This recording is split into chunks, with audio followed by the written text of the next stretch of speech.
Hustle culture is being attacked today. You probably noticed or heard that. Yeah, it's everywhere right now, actually. The same people who spent the last decade telling you to outwork everyone are now posting about boundaries and recovery and protecting your energy. So we're gonna talk about that today. This is probably gonna be like a 15-minute or maybe 20-minute video altogether. We're gonna talk about it today. They're right. Hustle culture probably was broken. But here's what nobody's saying out loud. The replacement is just as bad. I'm Spencer Combs, the Defiant Coach. This is Spencer Uncensored, episode 115. And today I'm going to say some things that are going to make both sides of this conversation a little uncomfortable, which means I'm probably saying the right things. So, listen, you've probably felt it, that moment where you're grinding and the results aren't matching the effort. And someone tells you, you're just doing too much. Slow down, protect your energy. You're overstimulated. Rest is productive. And so then maybe you tried that, right? You pulled back and gave yourself permission to breathe. And for a minute, it felt right, like it was a relief. And then a few weeks later, you looked up and realized nothing actually changed or moved because the ceiling is still there. The pattern is still running. And you're just probably more rested while it still runs you, right? So here's what I want you to understand today. There are two ideologies dominating the entrepreneurship conversation right now, and both of them are selling you fruit without any conversation around the root. So they just wrapped it up differently. We're going to unpack that today. And if you know that, well, if you know me specifically, you know that's exactly where cultural gravity lives. It's in that gap between what sounds right and what actually works.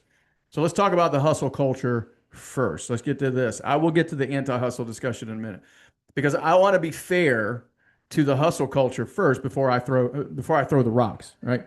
The hustle ideology got one thing right. That motion does matter. You can't you can't just have mindset and mechanics without movement. All three of those have to be there. That's actually shared here in my book. Motion matters. Showing up matters. The people who never start never win. And in the early days of building something, the bias towards action is genuinely useful. You have to move before you have perfect information. That part's definitely true. Here's where it probably went wrong though. Hustle culture confused motion with progress. It told you that if you just worked hard enough, long enough, relentlessly enough, the results would come. It glorified the grind as, in fact, the actual mechanism. Sleep deprivation became a badge of honor. Busyness became the currency, not actual business. And so we confuse business with busyness. The person who worked the most hours became the most admirable person in the room. Hmm. And an entire generation of entrepreneurs, by the way, ran that model and then they got tired and frustrated and burned out. All patterns that we talk about in the book. And then they worked harder because that's what ideology told them to do. When things weren't working, work harder, post more, grind longer, outwork the problem. Now think about that. What does that sound like? It sounds like someone trying to outwork a pattern they've never actually named. Someone running faster and faster on a treadmill and wondering why they're not getting anywhere. Here's the thing about hustle culture that nobody in that camp would ever say. It was designed for a specific type of person. We call those builders. The person wired for momentum. The person who generates energy through action and thrives on starting things and creating motion. And so for a builder, hustle culture feels like home because it validates the thing they're already good at. More action, more moves, more energy. The problem is that builders without mastery just build faster and faster towards the same ceiling. The hustle ideology fed the builder's strength and completely ignored their gap. Now, for the operator, right? So we have builders and operators. Operators If you're wired for being an operator, the person wired for mastery, right, for systems, for running things well, hustle culture was a disaster. It told them to work like a builder when their whole design was built for something different. And so they burned out trying to be something they were never wired to be. Cultural gravity used hustle culture brilliantly. It kept the builders busy enough to never develop mastery. And yet, simultaneously, it kept the operators exhausted enough to mistake burnout for failure. Hustle culture isn't wrong because hard work doesn't matter. It's wrong because it confused effort with the right kind of effort. It never once asked what pattern was underneath the hustle. Now let's talk about the replacement. Let's talk about the flip side of this whole hustle culture thing, because this is the one that's going to make some people a little uncomfortable, probably. But it's Spencer Uncensored. It's what we do. The anti-hustle movement got one thing exactly right, too. Right? Burnout is real. Recovery matters. You can't perform at a high level indefinitely without rest. Those are facts. The body and the brain require recovery to function at their best. That part is also true. Here's probably where it went wrong. The anti-hustle ideology took the right diagnosis, hustle culture is unsustainable, and then came up with the wrong prescription. It said the problem is that you're working too hard. You're overstimulated. And don't get me wrong, I'm not making fun of people who are, in fact, overstimulated. I have my own neurodivergencies going on, and I know what it means to be overstimulated. However, the problem or the solution isn't to work less. It's not protect your energy, set boundaries, remove, rest a lot more, slow down entirely. So now what happens is you got an entire coaching industry, and I'm going to say this directly because this is Spencer Uncensored. You've got an entire coaching industry right now selling people permission to be comfortable. They're wrapping avoidance in the language of self-care, packaging drift as an intentional living. Are you tracking with me? Because this is the part I need you to sit with.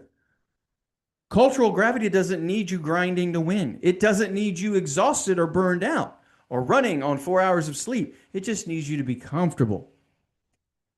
It just needs you still.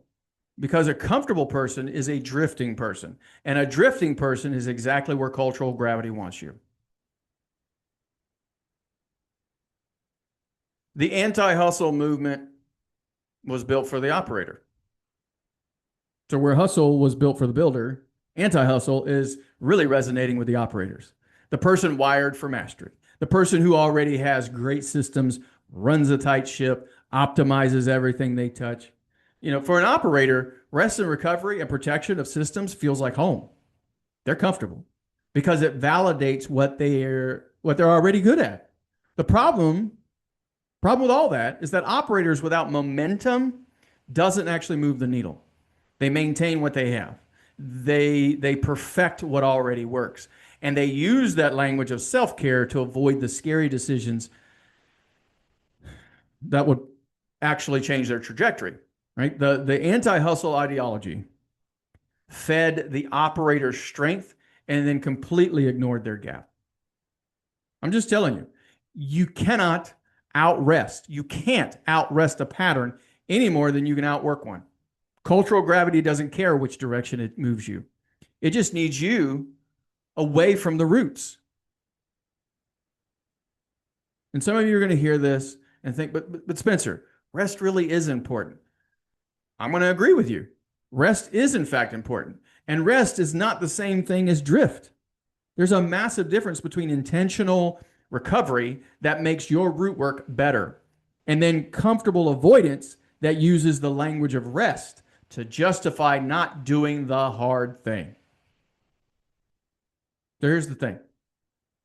Here's the thing that both movements have in common. And this is the part that either camp's probably going to ever say to you. Both of them are selling you fruit, just different flavors of it. Hustle culture sells you the fruit of achievement. Work hard, right? Work hard enough and you'll have the revenue, the recognition, the results, the money, the lifestyle. The fruit is out there. You just have to grind hard enough to reach it. Meanwhile, the anti-hustle culture sells you the fruit of, we'd say freedom, but maybe enrichment or fulfillment, right? Work less, rest more, set boundaries, and you'll have the time, the peace, and the lifestyle. The fruit's out there, man. You just have to stop overworking long enough to actually receive it and enjoy it. Neither one's talking about the actual roots, ladies and gentlemen. Neither one is asking you why you keep ending up in the same friggin' place, too tired or too comfortable, regardless of which camp you're in. Neither one is asking what pattern is running your business while you're busy arguing about the work-life balance, which is such a misnomer. There's a work-life rhythm, not balance. So here's the right question. And I've spent 20 years getting to this question through coaching hundreds of entrepreneurs and high performers. The right question isn't how hard should I work? It's not how much should I rest? The right question for you right now probably is what is running me right now?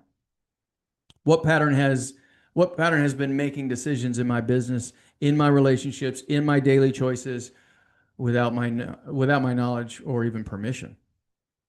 Because here's what I know. A builder who never develops mastery is going to grind their way into a more sophisticated version of the same ceiling. And an operator who never develops momentum, they're going to rest their way into a more comfortable version of the same plateau. The ideology doesn't fix the pattern. It just gives the pattern a new outfit. Fact is, you need both momentum and mastery. I didn't name my book by accident. Momentum without mastery is hustle culture. All motion, no compounding. You're building fast and rebuilding constantly because nothing is anchored to a system deep enough to actually hold on to it. Meanwhile, mastery without momentum is anti-hustle culture. That's the people that are all system, no stretch. You're running beautifully organized circles around the same ceiling because the roots are deep, but the tree isn't growing. Momentum and mastery. That's the whole game. The builder has to learn to operate and the operator has to learn to build. And both of them have they have to name that pattern that's underneath it, the specific way that cultural gravity is keeping them in their strength and away from their gap before any of it compounds the way they're hoping it will. So I want to be honest with you about something. I spent years in the hustle camp. Told myself the results were coming if I just put in more hours. I ran the builder pattern at full speed, right? For years, I was like, just go do it, all kinds of stuff. I was building momentum without the mastery. And I didn't have the language for it yet either, by the way. That cost me. And then I almost swung the other direction because that's what we do. We go from one ditch, we typically go all the way to the other side. I started hearing the recovery narrative, or just talking in my own head. Part of me just wanted to believe it. You've done the work, Spencer. You've earned the right to slow down, protect what you've built. And I caught myself because I recognized the drift. I recognized the comfort that wasn't recovery.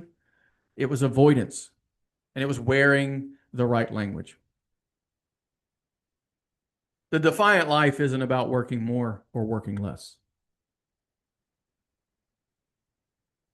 It's about naming what's running you and then building the thing the pattern has been building you or keeping you from building. Let's put it that way. For a builder, that's the mastery. That's the systems, the roots that hold momentum. And then for the operator, that's the momentum. That's the bold move that you're probably avoiding, the decision that the systems alone will never make for you.